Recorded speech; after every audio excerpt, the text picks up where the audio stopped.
औषधीमध्ये आळ्या नव्हत्या, थोडे थोडे किड्यासारखे चिन्ह दिसत होती. त्या 2 कॅप्सूल काळ्या झालेल्या होत्या ओमिप्राझॉलच्या. आणि हे कळल्या रात्री त्याचे फोटो व्हिडिओ काढून आम्ही स्टॉकिस्टला फोन केले, त्यांच्याशी बोललो. ते आज सकाळी 11 वाजता आले. त्यांनी जी कंपनी होती प्राईड हेल्थकेअर कंपनी आमच्या स्टॉकिस्टची, त्यांनी त्या औषधाच्या ओमिकपेचा फुकाण, त्या ओम्पिक जी कॅप्सूल होती त्या कॅप्सूलच्या कंपनीच्या माणसांना फोन करून त्यांना व्हॉट्सअप करून त्यांच्याकडे कंप्लेंट नोंदवली. आम्ही देखील त्यांच्याकडे व्हॉट्सअप करून त्यांना कंप्लेंट नोंदवण्याचं काम करणार आहोत. सायलीला देखील तो नंबर दिला आहे.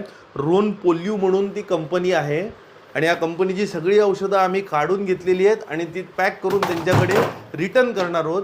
ते त्याच्यावर इन्व्हेस्टिगेशन करून लॅबमध्ये पाठवणार आहेत आणि कंपनीला आम्ही हे कळवल्यावर जर ॲक्शन घेतली गेली नाही तर कंझ्युमर कोर्टात झाल्याशिवाय पर्याय उरणार नाही. आणि सगळ्या नागरिकांना माझी विनंती आहे की कुठलीही गोळी पाकिट फोडलेलं असताना ते चेक करून घ्या. काळं असेल, जरा वेगळ्या रंगाचं असेल तर डॉक्टरना, केमिस्टला त्वरित दाखवा.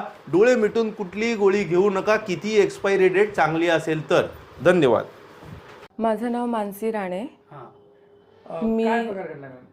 आम्ही सोमवारी मी माझ्या आईला घेऊन केदार भिडे डॉक्टर इंदिरा हॉस्पिटल आहे तिथे गेलो होतो लाल चौकीला.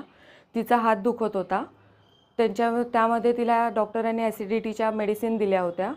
तर त्या आम्ही काल घेतल्या तर त्या खराब निघाल्या, काळ्या. आणि त्याची मॅन्युफॅक्चरिंग डेट होती 2025, एक्सपायर डेट होती 2027.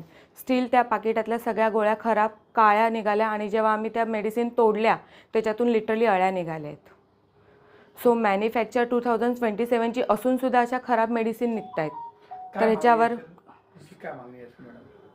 ह्याच्यावर ह्या कंपनीवर काहीतरी कारवाई झाली पाहिजे. ठीक आहे. कडू बोल वृत्तवाहिनी, सत्याचा कडवट आवाज.